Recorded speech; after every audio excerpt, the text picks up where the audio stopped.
Assalamualaikum warahmatullahi wabarakatuh. Izin memperkenalkan diri, saya Resa Milena dari jurusan Kimia Universitas Jenderal Ahmadiyani. Di sini saya akan menjelaskan mengenai materi spektro. Nah, apa sih spektrofotometri itu? Apa bedanya dengan spektroskopi? Lalu kalau spektrofotometer? Nah, mari kita bahas. Spektrofotometri adalah salah satu metode pengukuran kuantitatif dalam kimia analisis terhadap sifat refleksi atau transmisi cahaya suatu materi sebagai fungsi dari panjang gelombang. Spektrofotometri dapat dianggap sebagai perluasan suatu pemeriksaan visual dengan studi yang lebih mendalam dari absorpsi energi. Absorpsi radiasi oleh suatu sampel diukur pada berbagai panjang gelombang dan dialirkan oleh suatu perekam untuk menghasilkan spektrum tertentu yang khas untuk komponen yang berbeda. Sedangkan spektroskopi adalah ilmu yang mempelajari interaksi antara materi dengan gelombang elektromagnetik.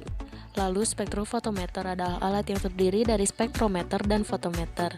Nah, spektrometer itu menghasilkan sinar dari spektrum dan panjang gelombang tertentu, sedangkan fotometer adalah alat pengukur intensitas cahaya yang ditransmisikan atau yang diabsorpsi. Nah, ada beberapa istilah-istilah yang sering dipakai pada spektrofotometri. Di antaranya yang pertama ada absorbansi, yaitu daya radiasi sinar yang diserap oleh larutan, baik itu larutan baku maupun belangko. Dan yang kedua ada transmitan, yaitu daya radiasi sinar yang diteruskan atau yang keluar dari kuvet, dan daya radiasi sinar yang masuk ke dalam kuvet. Yang ketiga ada kuvet, yaitu tempat untuk meletakkan larutan, baik larutan belangko maupun larutan baku. Dan yang keempat ada larutan belangko, yaitu larutan yang berfungsi untuk mengoreksi adanya sinar yang dipantulkan oleh kuvet dan sinar yang diserap oleh substituen lain. Dalam analisis secara spektrofotometri terdapat 3 daerah panjang gelombang elektromagnetik yang digunakan, yaitu daerah UV pada 200-300 nanometer, daerah visible pada 380-700 nanometer, dan daerah inframerah pada 700-3000 nanometer. Nah, yang akan dibahas lebih lanjut pada video kali ini yaitu spektrofotometer UV vis. Ini merupakan alat dari spektrofotometer UV vis.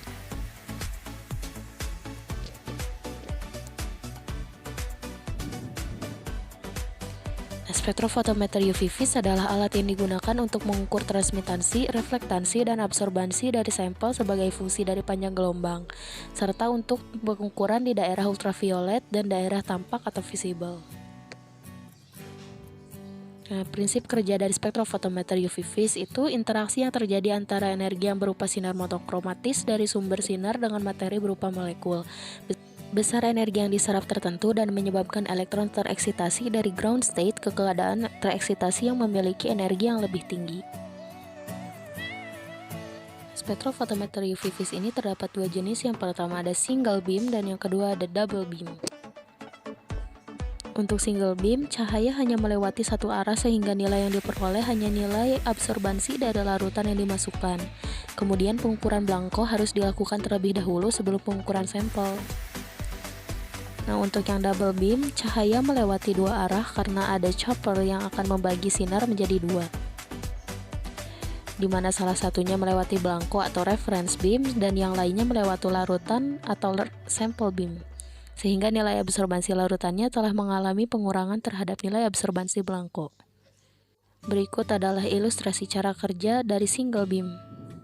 Berkas cahaya dari lampu yang menjadi sumber cahaya akan melalui kisi difraksi yang bekerja seperti prisma dan memisahkan berkas cahaya menjadi komponen panjang gelombangnya. Nah, kisi difraksi ini akan berotasi, jadi hanya panjang gelombang spesifik yang akan sampai pada celah keluar. Nah, lalu cahaya berinteraksi dengan sampel, dan dari sini detektor akan mengukur transmitan dan absorbansi dari sampel. Transmitan menunjukkan seberapa banyak cahaya yang berhasil melewati sampel dan masuk ke detektor. Sedangkan absorban adalah pengukuran dari cahaya yang diserap oleh sampel. Detektor akan mendeteksi cahaya yang ditransmitasikan melalui sampel dan diubah menjadi informasi ke recorder.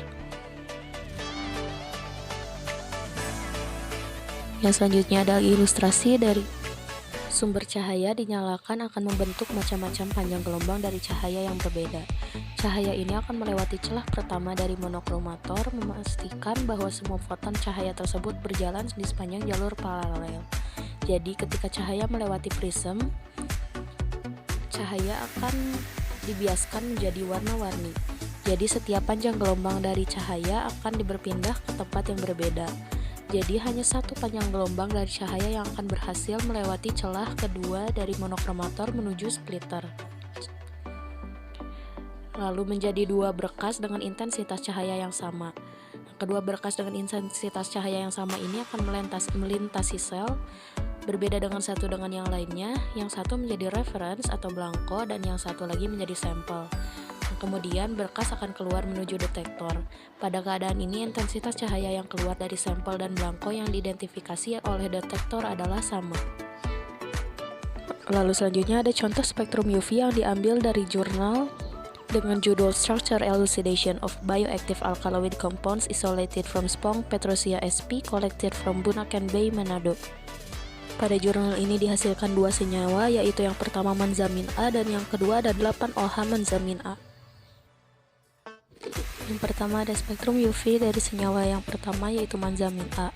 Senyawa pertama dengan penampilan serbuk tak berwarna dengan titik leleh lebih dari 200 derajat Celcius ini menunjukkan absorbansi sebesar 1,967 dengan panjang gelombang 222 nanometer, lalu 0,697 pada panjang gelombang 291 nanometer, dan 0,458 dengan panjang gelombang 359 nanometer. Dari data ini dapat disimpulkan bahwa spektrum UV ini merupakan karakteristik dari beta-karbolin chromophore. Pada spektrum UV senyawa 2 yaitu 8-OH manzamin A dengan penampilan serbuk pucat kekuningan dengan titik leleh lebih dari 230 derajat Celcius ini menunjukkan kesamaan spektrum UV dengan metanol dengan senyawa 1 dengan absorbansi 1,329 pada panjang gelombang 223 dan absorbansi 0,284 pada panjang gelombang 359. Absorbansi ini mirip dengan data dari Ichiba yang merupakan reported data yang dijadikan sebagai perbandingan pada jurnal ini. Kesimpulan dari jurnal ini yaitu diperoleh dua senyawa bioaktif dari fraksi kloroform dari Spong Petrosia sp. Berdasarkan semua data dapat disimpulkan senyawa 1 dan 2 diidentifikasi sebagai manzamin A dan 8-OH manzamin A.